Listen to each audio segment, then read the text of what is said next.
इस वक्त मैं खड़ा हूँ एटा जनपद के सिटी पॉइंट पर।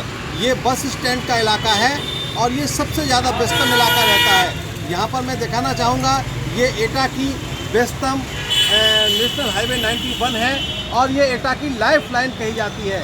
इसके आसपास बहुत सारी दुकानें हैं, भीड़ भाड़ रहती है। यहीं पर है एक Shankar tea stall. Shankar tea stall पर लोग आते हैं, चाय पीते हैं और चुनावी चर्चा भी करते हैं।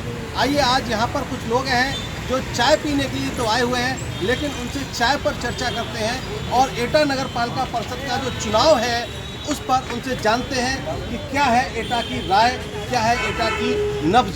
सबसे पहले मैं बात करूंगा यहाँ के शंकर टी स्टॉल के संचालक हैं। क्या नाम है आपका?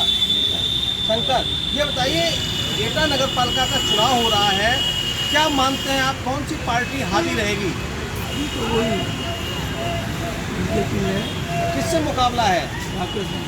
राकेश गांधी से। राकेश गांधी कौन है, जरा बताएंगे? चेयरमैन है।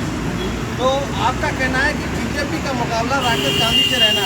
राकेश गांधी ने क्या कुछ काम कराए, आप बता सकते हैं? कुछ कराया शहर के लिए? बहुत कराया है, नाले बनवाए, सड़कें बनवाई, प्याऊ लगवाई है, ठंडे पानी से बहुत काम कराया है। बहुत काम कराया। क्या वजह है कि हर बार पिछले 2 बार के चुनावों में राकेश गांधी बड़े बड़े राजनीतिक दलों को चिट कर देते हैं, चाहे वो बीएसपी हो, बीजेपी हो, कांग्रेस हो, सपा हो? क्या खूबी है उसमें? तो बहुत है, कोई भी कुछ उसको कहता जाए, चुपचाप रहता है। विकास भी कराते हैं। विकास भी कराते हैं, बहुत कराया। चलिए, ये थे शंकर टी स्टॉल के संचालक। ये कहते हैं राकेश गांधी ने बहुत काम कराया है पिछले 2 बारों में और इस बार बीजेपी और निर्दलीय राकेश गांधी की पत्नी जो बीरा गांधी है उनकी टक्कर है। अगले व्यक्ति से पूछते, क्या नाम है भाई आपका? मेरा नाम गौरव जैन है। गौरव जैन, ये बताइए, ये जो चुनाव हो रहा है बहुत प्रतिष्ठापूर्ण हो गया है, बसपा इसमें पर्चा भी वापस कर चुकी है, क्या मानते हैं किन लोगों में लड़ाई है? लड़ाई तो यहाँ पे अगर ये कह सकते हैं तो केवल बीजेपी और निर्दलीय प्रत्याशी राकेश गांधी की है। और मेरा मानना ये है कि जो पूर्व में 10 साल से चेयरमैन रहे हैं राकेश गांधी जी और उनकी राय मीरा है, तो हम चाहेंगे कि इस बार किसी नए को मौका दिया जाए। नए को मौका दिया जाए। क्या इन्होंने कुछ काम नहीं कराए, क्यों मौका देना चाहते हैं नए को? क्योंकि इन्होंने राजनीतिक दलों को भी पीछे छोड़ दिया है, कुछ तो खूबी है इनमें। खूबी तो नहीं कह सकते, लेकिन ये है कि हाँ, जब जिस जगह वो बैठे हैं तो काम तो नगर पालिका में कराना पड़ता है, लेकिन उसके बावजूद भी अगर कहेंगे तो विकास का मुद्दा रहता है। और इस बार इसीलिए हम चाहेंगे कि नए आदमी को मौका दिया है। इस बार असंतोष भी है, लोग कहते हैं अगर होगी तो अच्छा लड़ते, या ये अच्छा क्या मानते हैं? पार्टी का चुनाव है, ये चुनाव है और ये चुनाव है, जहाँ पार्टी जो आगे पार्टी कराएगा उसी का होगा। और राकेश गांधी इसलिए देंगे या मीरा गांधी जो भी है वो इसलिए भी उन्होंने 10 वर्षों में जो भी काम कराया, उसने 50 के काम कराया। जो भी छोटे लोग हैं, जो गलियाँ नहीं बनी थी, आज तक विकास नहीं पहुँचा था, उन्होंने सब जगह काम कराया है। और जब वो चेयरमैन नहीं थे उससे पहले भी उन्होंने काम कराया है।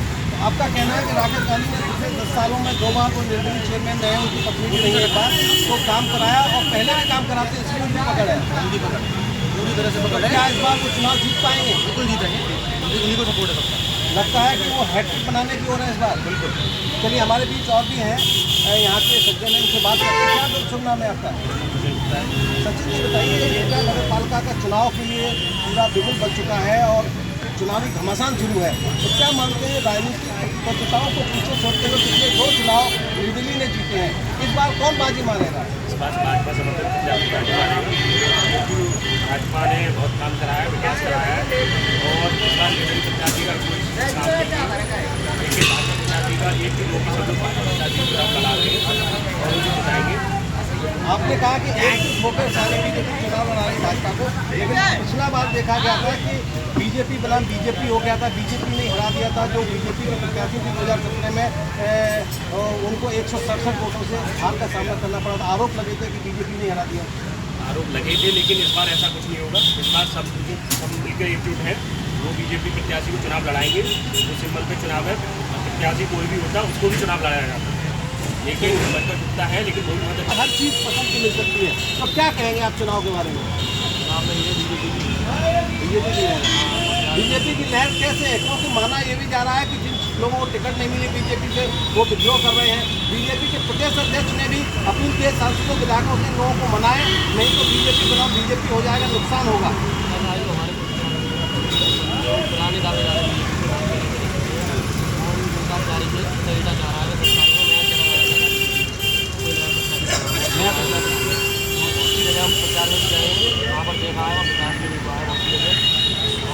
अच्छा ये बताइए, आप लड़ाई किसके बीच मानते हैं? बीजेपी की किससे लड़ाई हो रही है? मुझे क्या कह रहा है? राकेश गांधी लड़ाई है, समाजवादी पार्टी कहीं नहीं है। चलिए एक हमारे बीच में और है, ये इनसे सज्जन से बात करते हैं। क्या शुभ नाम है आपका? विवेक गुप्ता।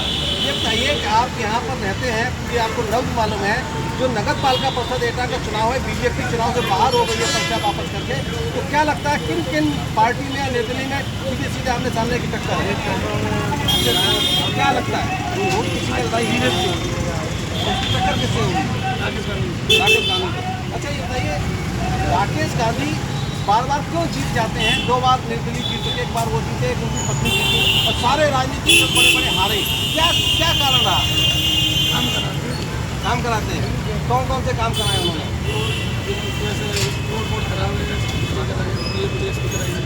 तो बड़ी जो राजनीतिक पार्टियां हैं, बीजेपी, सपा, कांग्रेस, बसपा, ये भी धराशायी हो जाती है राकेश गांधी के सामने। क्या स्थिति है उसमें? नहीं, कौन नहीं कराता? अच्छा, बीजेपी नहीं कराती। तो राकेश गांधी की पकड़ मार के मजबूत है। उनकी पत्नी मीरा गांधी निर्दलीय है, इस बार चुनाव जीतेंगे क्या? जीत सकती है। अगर वो चुनाव जीतती है तो हैट्रिक बनेगी। तो क्या कहना चाहेंगे कि लगातार 3 बार की बड़ी राजनीतिक पार्टियों को मात देने के बाद क्या कहेंगे? काम कराएगा तो जीतेंगे। तो ये थे कुछ हमारे बीच यहाँ के जो बासिंदे हैं, वोटर हैं, इनका साफ मानना है कि एटा नगर पालिका परिषद का चुनाव बहुत रोचक मोड़ में आ चुका है और सीधे सीधे लड़ाई भारतीय जनता पार्टी और निर्दलीय मीरा गांधी के बीच में है। समाजवादी पार्टी यहाँ कमजोर मालूम पड़ रही है, लेकिन हो सकता है आगे त्रिकोणीय मुकाबले में आ जाए। कुल मिलाकर लोगों का कहना है कि राकेश गांधी ने बहुत काम कराए हैं।